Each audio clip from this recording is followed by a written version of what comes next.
جو سیاست ہو رہی ہے پاکستان میں یہ اصل میں سیاست کے ابجد سے واقف ہی نہیں ہے.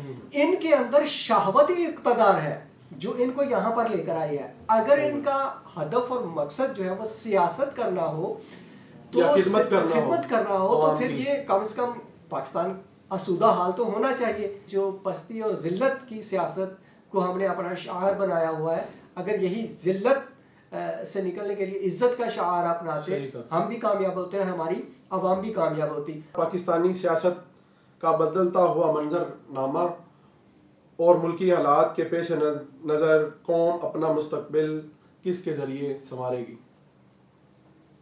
پاکستان کا سیاسی منظرنامہ جو ہے یہ ایک انارکی کی طرف جا رہا ہے, اور یقیناً پچھلے دہائیوں سے ہم دیکھ رہے ہیں عمران خان کی حکومت میں بھی اسی طرح سے تھا. گو کہ اس کی حکومت کو ایک وقت ملا, ایک ٹائم ملا, ایک پیریڈ ملا کہ مگر وہ اس میں نہیں کر پائے جو ان کو کرنا چاہیے تھا. وہ ان کی مجبوریاں تھیں یا جو بھی انہوں نے اس کو منظرنامے پہ پیش کیا کہ میرے ساتھ یہ مسائل تھے اور میرے فیصلوں کو ترجیح نہیں دی جاتی تھی, یہ الگ ایشو ہے.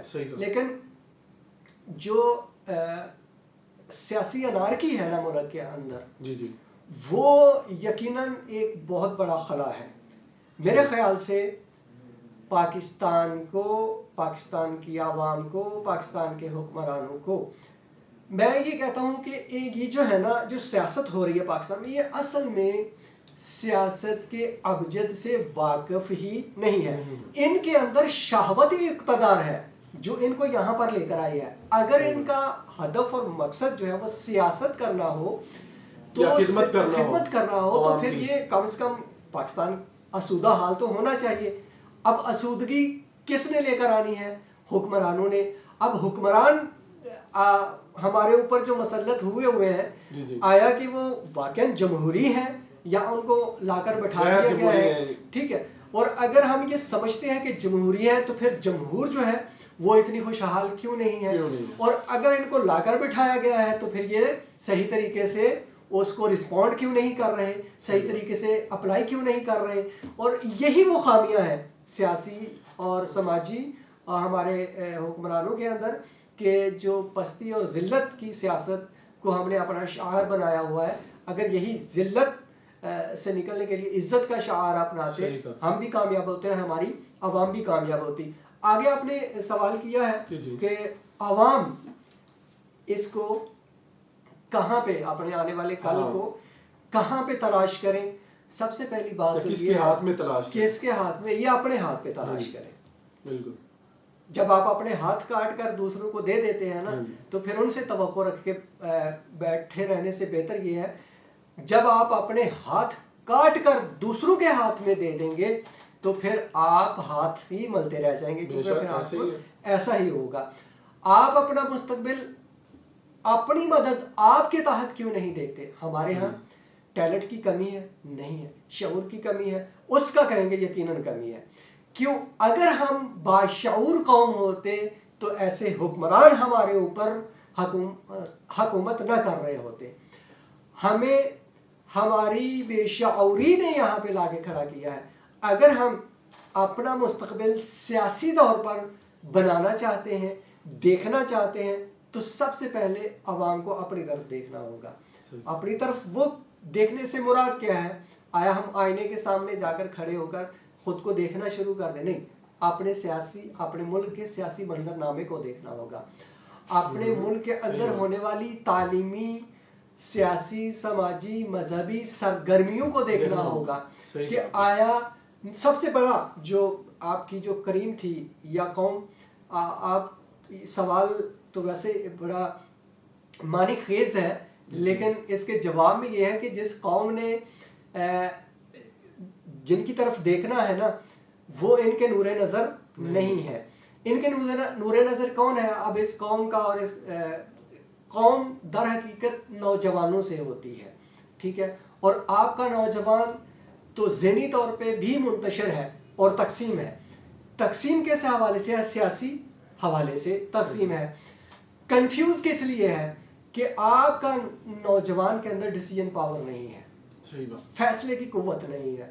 ہاں ایک چیز جو بہت ضعف ہے آپ کی قوم کے اندر, آپ کے جوانوں کے اندر. معذرت. وہ ضعف یہ ہے کہ آپ کی نوجوان نسل, آپ یہ دیکھیں کہ جتنی کریم تھی وہ پاکستان سے دوسرے ممالک میں شفٹ ہو چکی ہے, جا چکی ہے. ٹھیک ہے, اور جا بھی رہی ہے آج کل, اور آج بھی روزانہ کی بنیاد پہ کتنے ویزے نوجوان لگ رہے ہیں. اب مختلف قوم کن سے بنے گی؟ بزرگوں سے, بے شک, خواتین سے. یقیناً یہ اس کا حصہ ہوتے ہیں. قومیں مرد و زن سے مل کر بنتی ہیں, اقوام لوگوں سے مل کر بنتی ہیں, مگر جب لوگوں کا شرازہ بکھیر دیا جائے, لوگوں کا معیار زندگی ان سے چھین لیا جائے, لوگوں کا روزگار ان سے چھین لیا جائے, لوگوں کے ساتھ روڈوں کے اوپر سر عام زیادتی ہو, جس معاشرے میں, جس قوم میں وہ حکومت کروا رہی ہو, جس قوم میں میں جناب جس قوم کے رکھوالے اس قوم کو لوٹ رہے ہوں, وہ قوم پھر کس طرح سے کس کی طرف دیکھے؟ اس قوم کے لیے بہترین آپشن یہ ہے کہ پہلے وہ اپنی طرف دیکھے, پھر اپنے خدا کی طرف دیکھے. یہی وہ اگر صاحب یہیں پہ آپ بتائیے گا جو حکومت نے یہ بے چاہا اپنے ڈپارٹمنٹ کا اضافہ کیا ہے پنجاب میں, جیسے کہ یہ پیرا فورس ہے, CCD ہے, ان کو ایک طرف وہ مطلب ہے IMF سے چندہ لے رہے ہیں, دوسری طرف ڈپارٹمنٹ پہ ڈپارٹمنٹ بنائے جا رہے ہیں, جتنے اور ان کو اختیارات بھی وسیع دیے جا رہے ہیں, عوام کے ساتھ جو ہے کرتے جاؤ کرتے جاؤ. سب سے پہلے میں اس حوالے سے صرف اتنا کہوں گا کہ ان کے اندر اخلاقی کمزوریاں رونما ہو رہی ہیں, اخلاقی کمزوریاں اور خامیاں اتنی ہیں کہ بس بیان کرنے کی ضرورت نہیں ہے. آپ جتنی مرضی فورسز بنا لیں, اسٹریٹجی اور حکمت عملی, اخلاق بھی دینا چاہیے, اسٹریٹجی اور حکمت عملی, جب تک آپ اس کو اپنائیں گے نہیں, آپ کوئی بھی کام کر لیں وہ آپ کا زیرو ہے. اور یقیناً یہ جتنی فورسز بنی ہیں ان کا مجھے نہیں لگتا کہ کوئی بہترین کردار جو ہے ابھی تک سامنے آیا ہے. ہاں, چپکلس سامنے ضرور آئی ہے, لوگوں کی شکایت سامنے ضرور آئی ہے, لوگوں کا لوٹ مار سامنے ضرور آیا ہے, لوگوں کو دیکھنے میں آیا ہے کہ پولیس والے خود جو ہے وہ ڈکیٹیاں کر رہے ہیں, ساتھ مل کے لوگوں کو ملایا. تو یہ سوالیہ نشان ہے حکومت کے اوپر. عوام قطعی طور پہ عوام اپنے راستے ان سے جدا کریں, جدا کر کے ان کو کک آؤٹ کروائیں اور خدا کی طرف دیکھیں.